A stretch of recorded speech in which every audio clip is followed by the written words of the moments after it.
All right, so let's get right to it.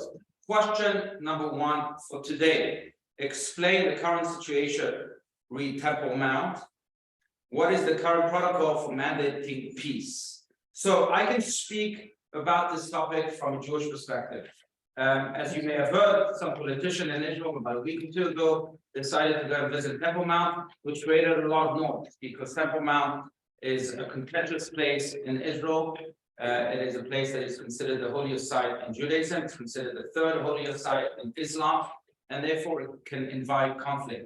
I'm not going to speak about the politics of it. I'm going to speak about the legal halachic perspective on the Temple Mount, because as opposed to what this politician who went to visit it says, it's quite clear in Jewish law that Jews cannot visit the site where the temple stood, which is Temple Mount. Now, specifically where in that site? Certainly where the Holy of Holies existed. The Holy of Holies probably stood in the times of the temple, some 2,000 years ago, where the Dome of the Rock is, right? You're familiar with Al-Aqsa Mosque? There's the Dome of the Rock within it. That's where the Holy of Holies probably stood. We as Jews are not allowed to visit the Holy of Holies, that site, and many say we are not allowed to visit the rest of the site of the Holy Temple. Why? Because we are all considered to be impure today. How so? There are many things that can make us impure in Judaism, but one of the classic things, or one of the most severe levels of impurity, is the impurity of coming in touch or in contact with a corpse, with a dead body. If one is coming to contact with a dead body, then it becomes impure. And sometimes it's not even direct contact regarding a dead body. It's just being in the same room as a dead body. That in of itself makes you impure. Being in a cemetery can make you impure. So there are many things that make us impure. Now, that's just one level of impurity. There are other things that make us impure. For example, if one touches a dead animal, that also makes you impure. If one, for example, or comes into contact with some type of idol worship, that can make a person impure. There are many things that make a person impure. Now, because we are considered to be impure, I don't think anyone is really clear of that impurity. We've all visited cemeteries. We've come into contact, many of us, with dead bodies or with dead animals. Therefore, we are not allowed to walk into the site of the Holy Temple because that site is tremendously holy. Out of respect for the holiness of Temple Mount, we cannot bring our impurity to this very pure and holy place. And therefore, most halakhic authorities today, again, as opposed to what the politician was thinking, most halakhic authorities today will tell you that you're not allowed to visit Temple Mount. You're not. Rabbi Steinsaltz, my beloved rabbi, is very vocal about it. You're not allowed to visit the Temple Mount. It's just too pure, too holy of a place to make it impure by bringing impurities to it. So that's the halachic perspective. Now, some say, well, you can get rid of this impurity if you go to the mikveh. So go to the mikveh and then go and visit. I don't know. Maybe that's according to some of the more lenient opinions. I'm no big halakhic authority to say that they're wrong, but fine. But definitely people recognize that there is a problem. The fact is that even those people that are saying that you're allowed to go tell you that you have to go to the mikveh first. So they, of course, recognize that there's a problem there. So that's the Jewish legal halachic perspective to this question. I'm not going to go into the politics of it, but yes. Could you just describe physically, for if people haven't seen it or don't know, where it exactly is, and especially in relation to the wall, the kotel, Right. And about what's the perimeter Right. that you're talking about that you should stay away? How do you know where the perimeter is that you shouldn't cross? Right. So those that say that you can go if you go to the mikveh, that's a good question, because they would tell you that it's true. The Holy of Holies is not allowed to be visited. That there are very specific perimeters that you can visit and you cannot visit. Most opinions tell you that all perimeters are prohibited from visiting. But those who tell you that they are perimeters, and they will define to you what those perimeters are. So geographically speaking, the perimeters that are allowed, according to very few opinions, again, if you go to the mikveh beforehand, are the perimeters that exclude the mosque, right? The Golden Mosque, the Al-Aqsa Mosque. They are the perimeters also that include basically all of the area that is behind the Kotel. If you go to the Western Wall, right, and behind it, you'll notice that there's that mosque, and then that entire area. Well, by the way, the Arabs is mainly the outside area. They don't pray inside the mosque; they pray outside of it. So those are the areas that more or less are permitted. You know, I can bring you a map next time and show you what, you know, those very few opinions will tell you those perimeters are, what those perimeters are. But again, most of the halakhic opinions today are the opinion that no perimeter is allowed to be visited. Well, I Those didn't know who if they say- mean like 75 feet or 100. I just. It's more than 75. Oh, The okay, radius of it must be, I don't know, quite a large area. okay. Yeah. Hmm. Yeah. On the subject of impurity and purity, okay, let's say you've been to a funeral, Mhm. even 5 years ago.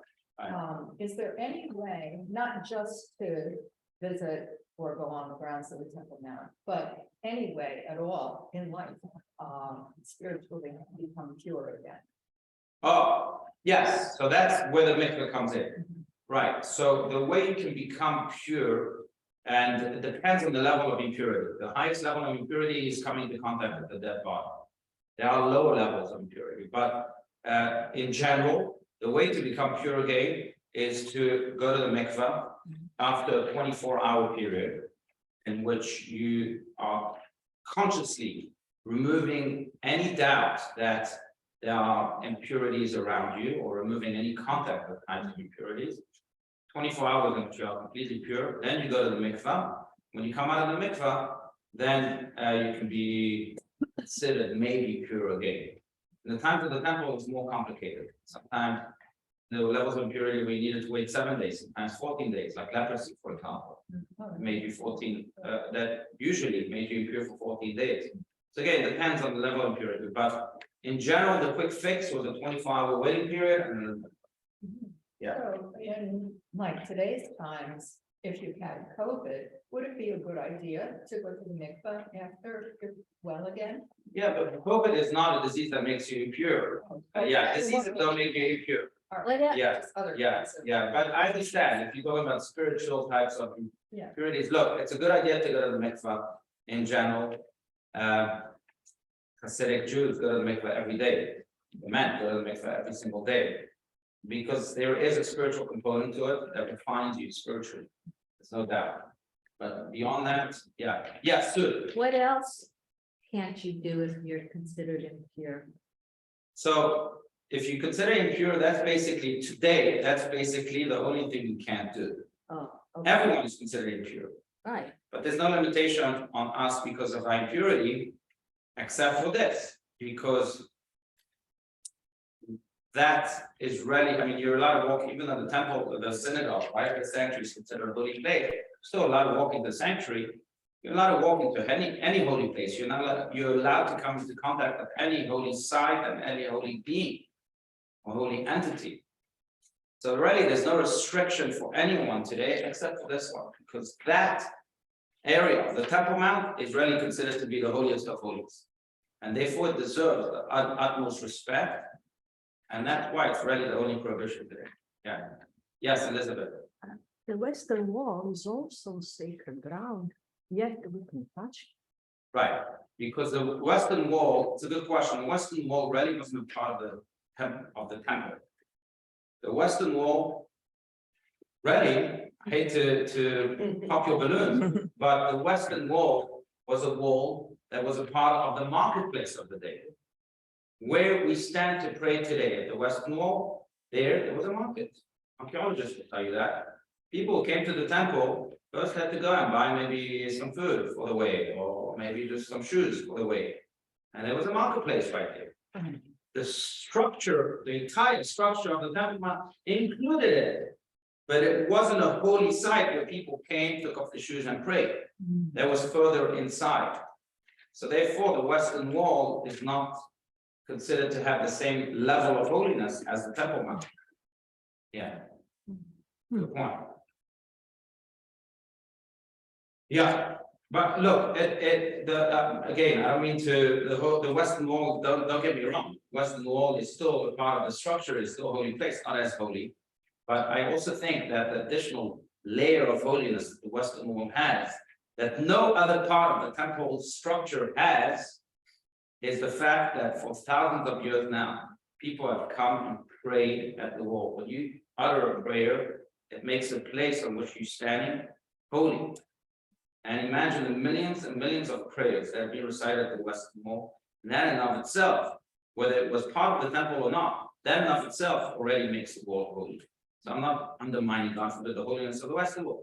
But I'm just saying that vis-a-vis the structure of the Temple Mount, it had much less holiness than the Temple Mount itself. Okay, so that's the question about Temple Mount. Question number 2 here. Who is required to receive a get, which is the Jewish divorce document, in order to remarry, man, woman, or both?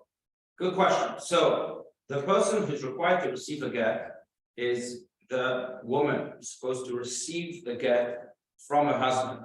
They both have to have complete agreement to this get. And therefore, there are courts today in Israel that are designed just to convince either side to either accept or give, to receive or give a get. The woman has to receive it, the man has to give it. Unfortunately, I'm sure you've heard of, I'm just going to switch this off, I'm sure you've heard of cases in which usually the giving side refuse to give a get, and they hold their wives hostages. They pull today's sarbanim, refuse it, little translation. And there are, again, courts designed to force these people, these terrible people, to give the get to the wife. There have been cases in which wives, women, have refused to receive a get, and then it poses the same problem, but just to punish the husband. Usually it's the other way around, unfortunately, and there are very strict laws against these sarbanim. For example, one is not allowed to include them in the minyan. They're completely excommunicated. There are things that are imposed because it's such a horrific act on their part. So we excommunicate them. We do all sorts of things within the boundaries of the community in order to express our disappointment, our rejection of these types of people. But usually, technically speaking, the husband gives, the wife receives. But okay, there are times in which that doesn't happen so naturally. Yes, Mindy, go for it. What is the point? I know it's for divorce, but I don't understand why there's a get and not like we do it here, a divorce. It's not simple, but it's a lot simpler than a get. I know someone, it took 7 years. Right. What's the reason? Actually, technically speaking, I would say a get is much simpler. A get is only a document. There's no legal proceedings, there aren't any contractual agreements, financial. Even the get itself doesn't even include, believe it or not, child custody. Just a get, just a simple document saying that this couple is no longer married. So technically speaking, it's a much easier document, it's a much easier procedure. The fact that people are making it difficult is again because you have crazy people out there like Sarfani, just disgustingly refusing to give their spouse a get. But just to talk about the get, to relate to your question, I know there are more questions here about get, but just to relate, because every relationship should have clear boundaries. This is true regarding the relationship itself. And it's also true regarding the relationship versus others. It's interesting to know that when a person gets married, then they are excluding themselves, and actually saying that, and the Torah says that too, from any other relationships. If I'm married to my spouse, that means I'm not allowed to be with any other woman. And when I say Hare Admet Deshitli under the foot of my spouse, I am basically saying that this relationship that my wife and I have is completely exclusive. I'm separating her. That's what Mekudeshet really means. No, that's getting married, sir. Mekudeshet means separated from everyone else. My relationship with my spouse is completely exclusive. There are clear boundaries to every relationship. Now, when that relationship unfortunately ends, there need to be, again, a redrawal of these boundaries. That's what the get achieves. We are saying now that this relationship is over. That's the redrawal of those boundaries by saying that it is over, by having the document prove that it's over, and the boundaries are being redrawn, and then the people can get remarried. Without that, the boundaries remain very foggy. And that's not something that we want in Judaism. That's really the deeper reason. Yes, Geraldine. Just quickly, I always heard that it's legal for guys to beat up the husband. What? What? I heard that. Guys who beat up their wives, I mean. Huh? No. Oh, If guys. they don't want to get like threats. Oh. and- Oh, for Sarvani, Yeah, that people that refuse to give gets, if you're allowed to beat them down. is that true? Look, do they deserve to be beat? Maybe. Can you? We still have to follow the laws of the country, and we can. You know, the Malkuta Dina is a great statement in legal terms that we have to accept we have to accept the laws of the country. The laws of the country that we can't engage in any type of physical fight. So no, it's not allowed. I think there was a case like that in the news about a year ago where that thing in Borough was actually beating. You're It right. was there. you're right. Or my name, and the people there got in trouble. It was a so. Yeah, Janet. Okay, so I'm connecting.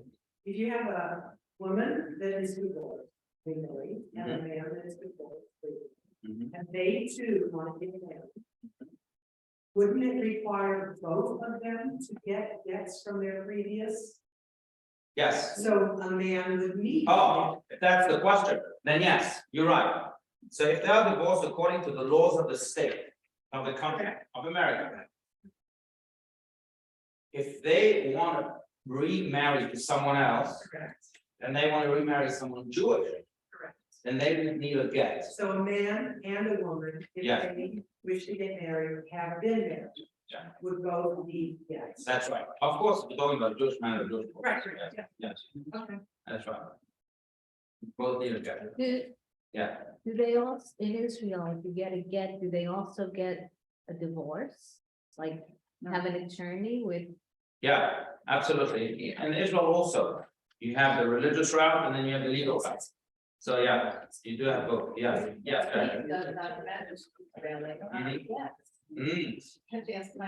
Right, so they inform of the chief rabbinate with the rabbinate of this.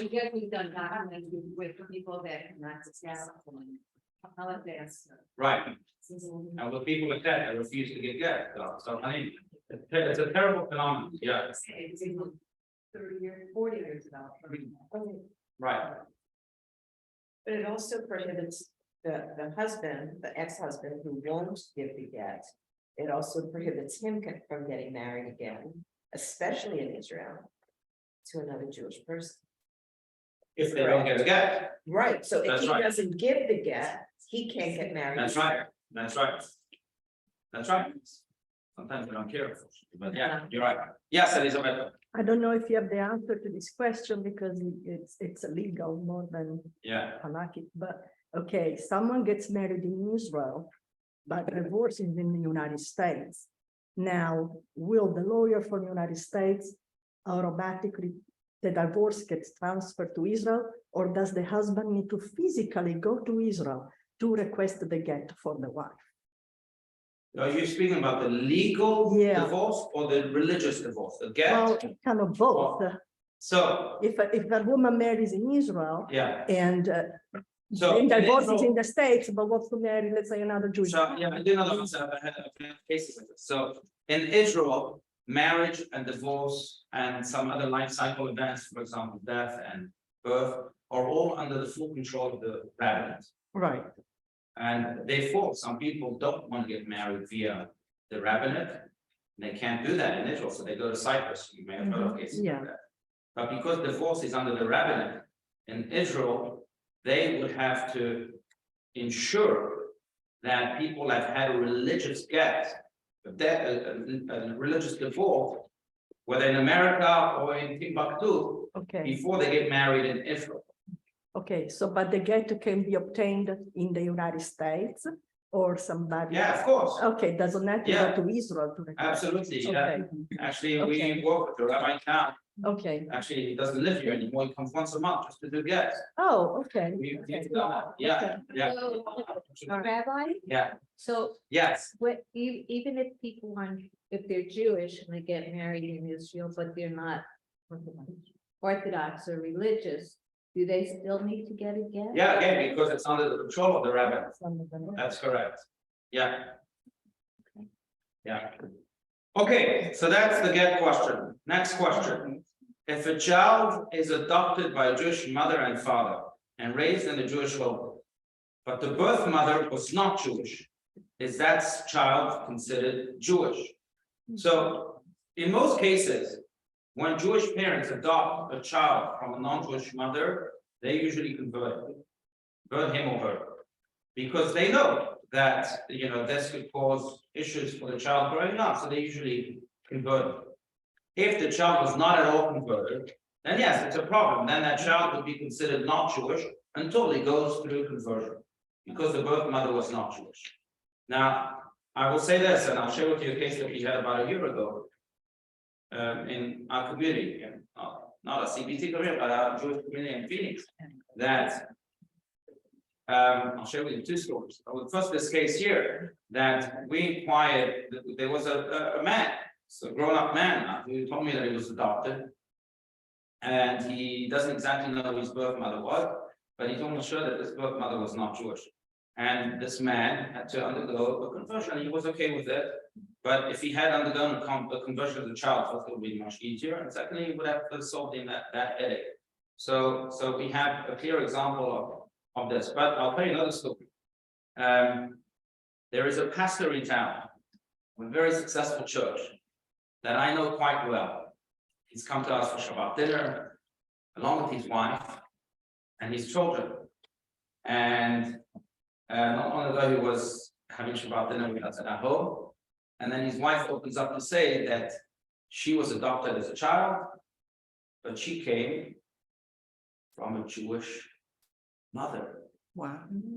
So I immediately told her, you know what? That makes you Jewish. You might be married to a pastor who has a very successful evangelical church, but you're Jewish. So this pastor's wife now lights Shabbat candles every Friday. So as much as this is true, with non-Jewish mothers, it's also true with Jewish mothers. She had children, makes it children. She had 5 children. Wow. Them just got married out of the state, unfortunately. But yes, so we have to open up our eyes, because it's true the other way around, and that's when we really have to engage in reconnecting these lost Jewish souls. Yes. So if somebody's like in their 60s and they were adopted and they've raised their children Jewish and, they live a Jewish life, I'm thinking of a friend of mine. Yeah.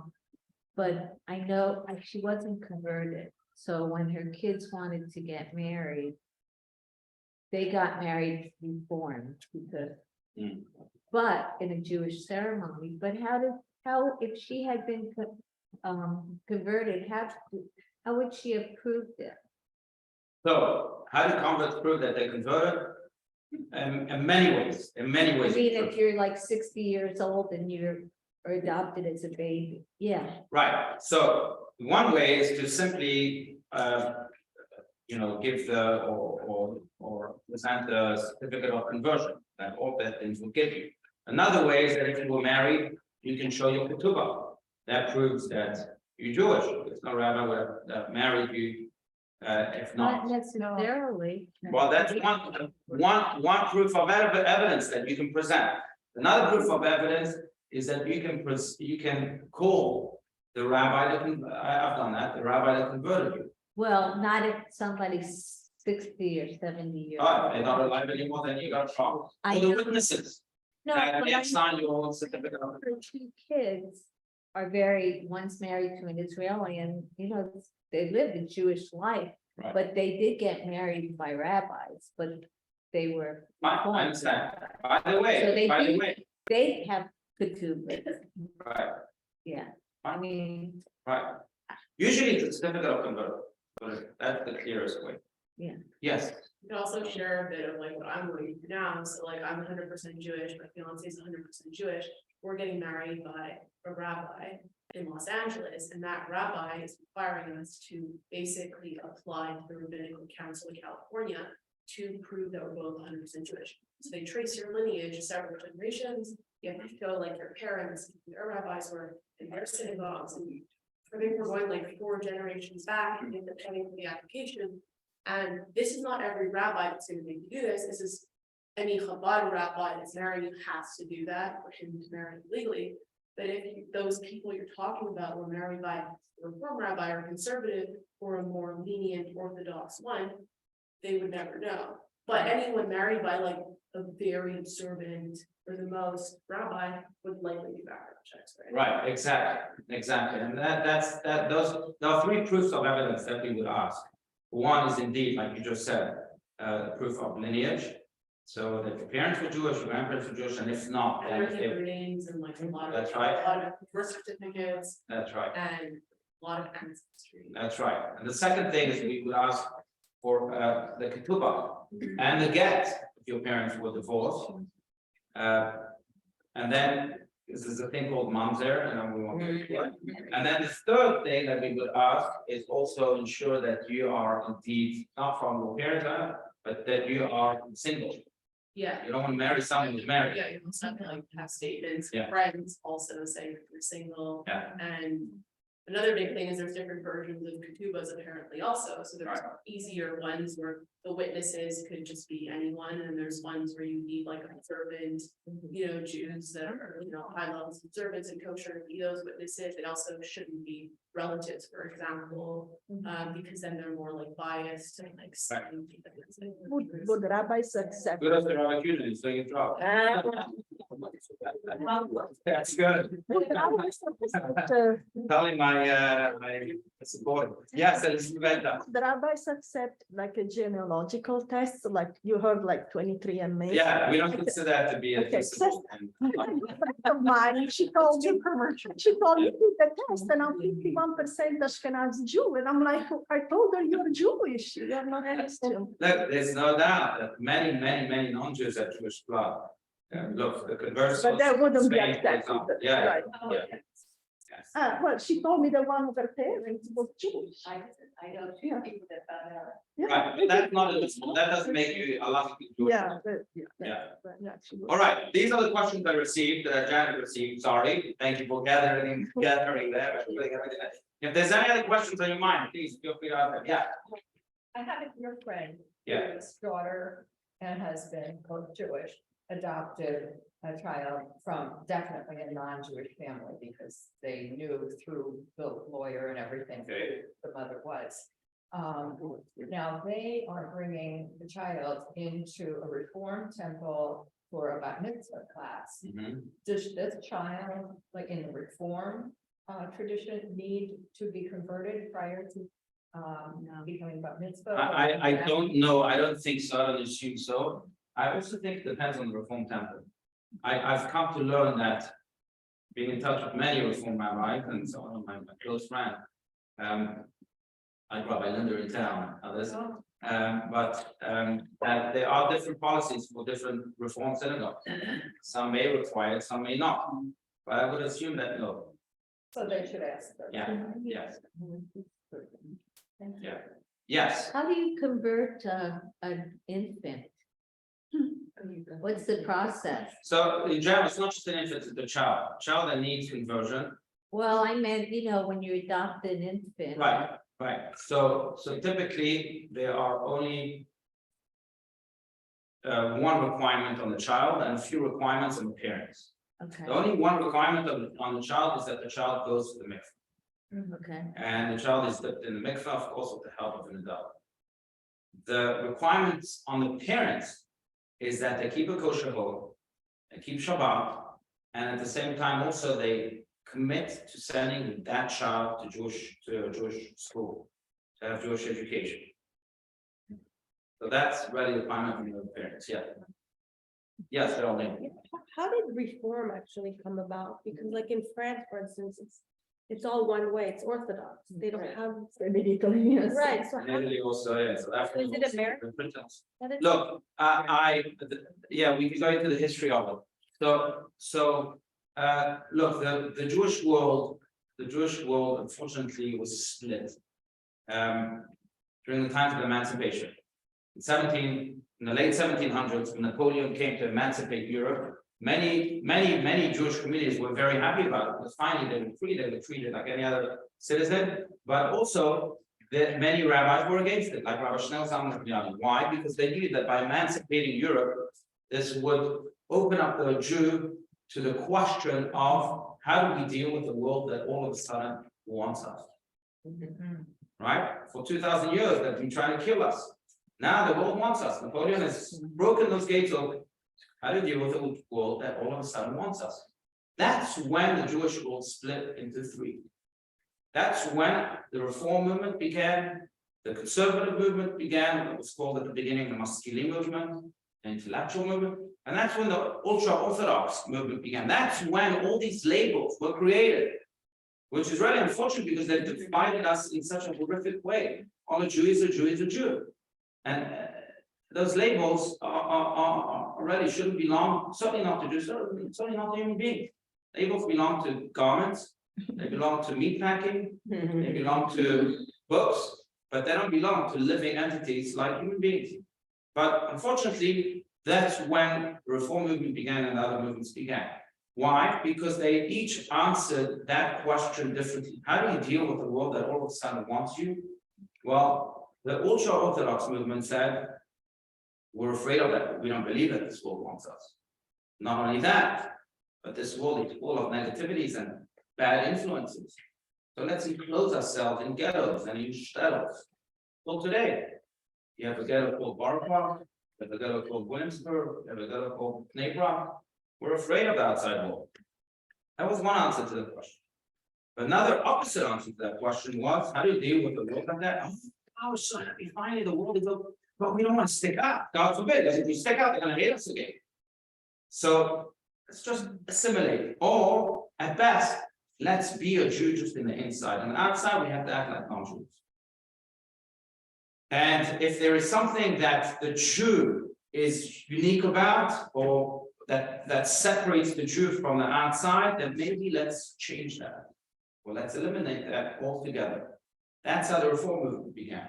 Now, yes, it's taken many different currents and streams and twists and changes, but that was the general answer to that question.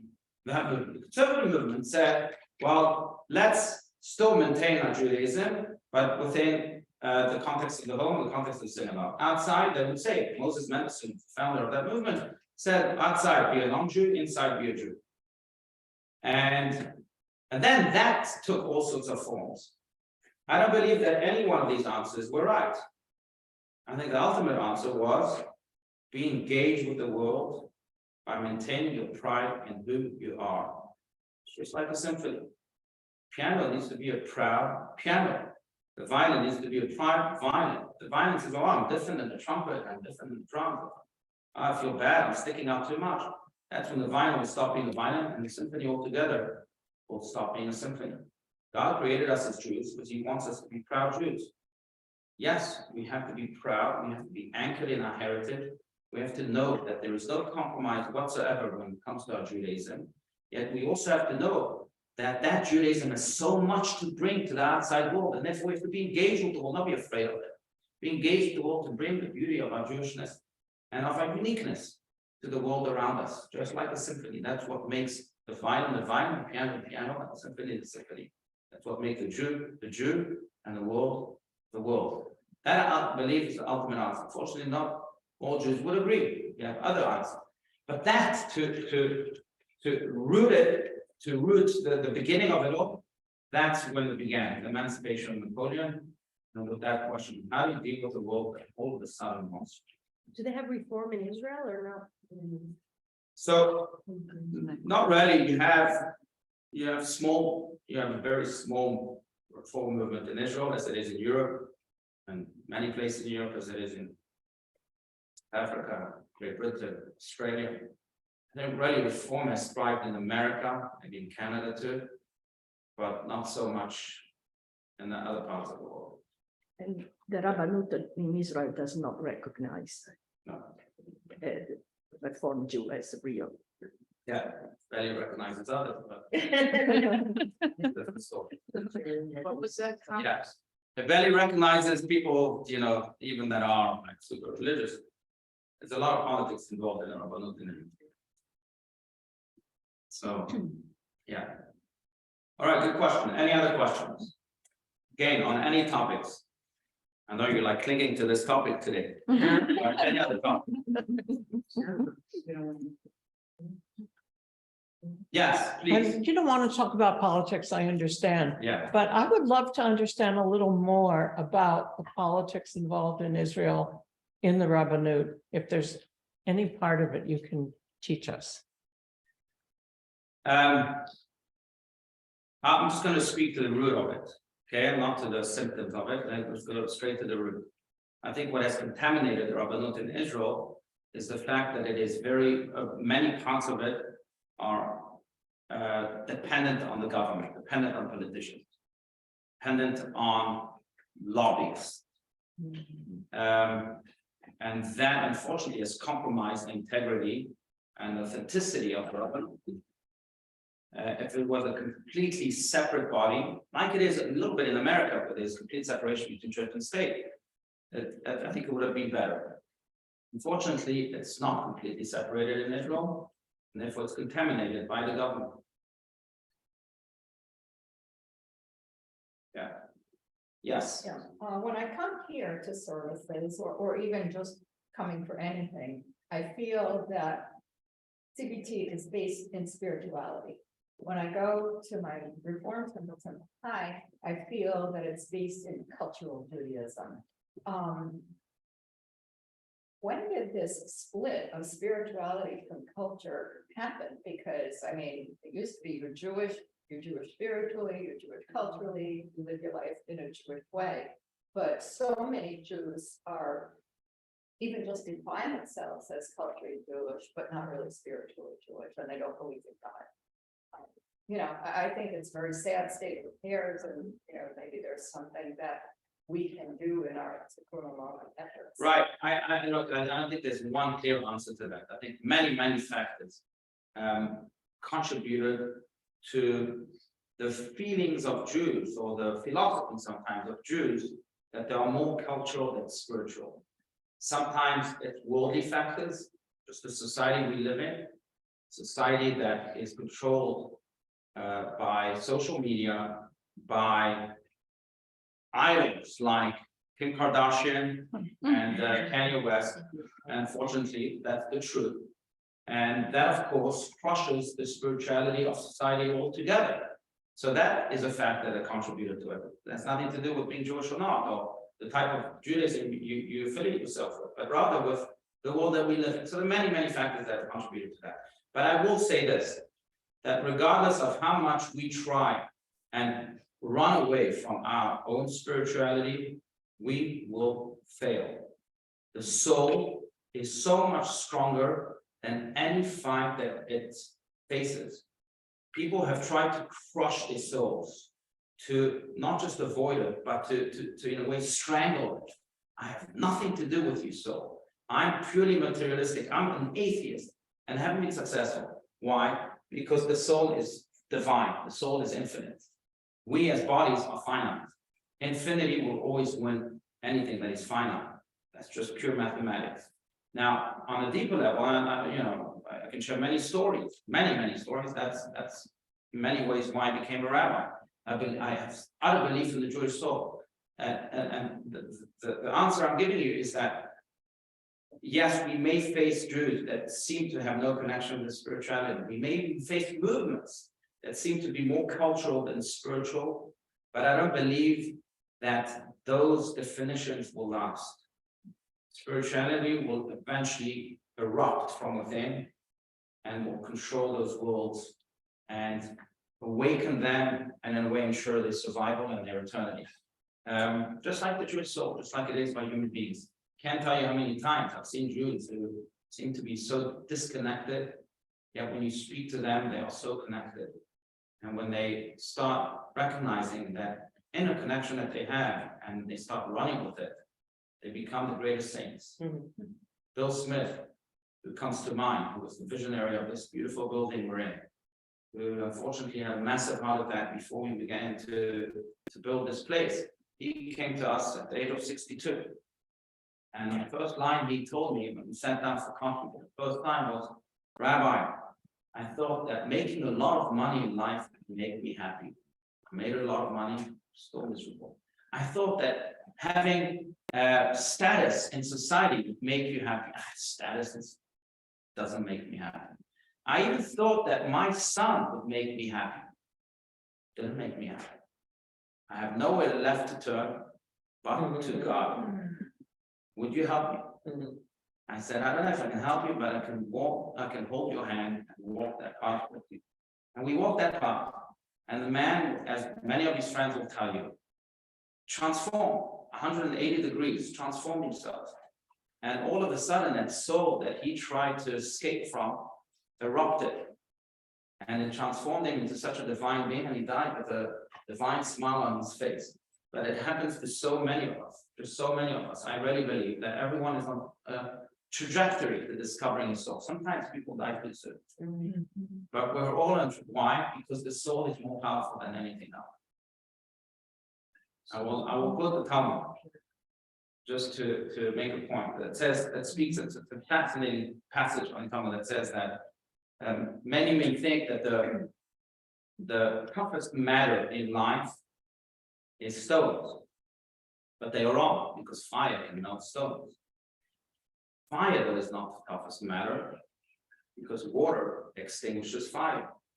Water is not the toughest matter, because water can be carried by clouds, and clouds are not the toughest matter, because wind moves them. Wind is not the toughest matter. Follow the procedure here. Wind is not the toughest matter, because man can withstand most winds. Man is not the toughest matter, because wine can topple him a little.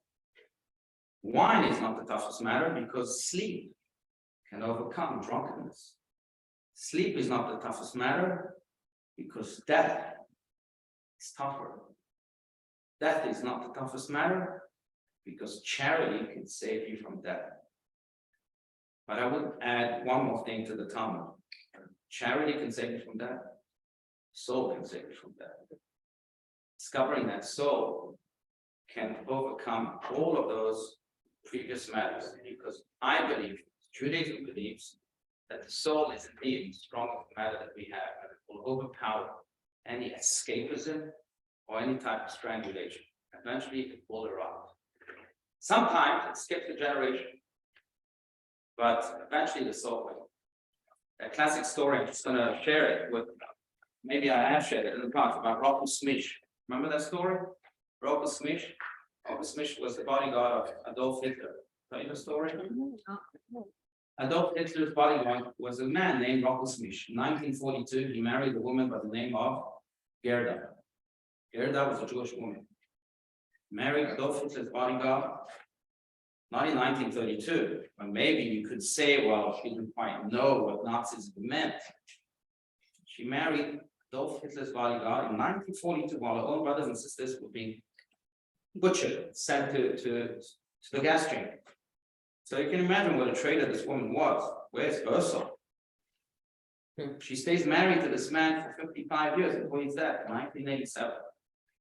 Just before she dies, she calls her daughter and says, Bridget, I want you to know I'm Jewish. I hid that from everyone. But if I'm Jewish, it makes you Jewish. Just wanted to let you know she dies. Oh, Bridget is so taken aback. She says, no wonder I never felt really comfortable with my father. And she decides to move to kibbutz in Israel. She studies Hebrew. She lives there for 3 months. Make a long story short, what does Bridget do today? She's an architect, renovates synagogues across the world. Talk about the power of the Jewish soul. Sometimes it could be beaten, strangled, but the next generation will pick it up and make sure that the soul wins.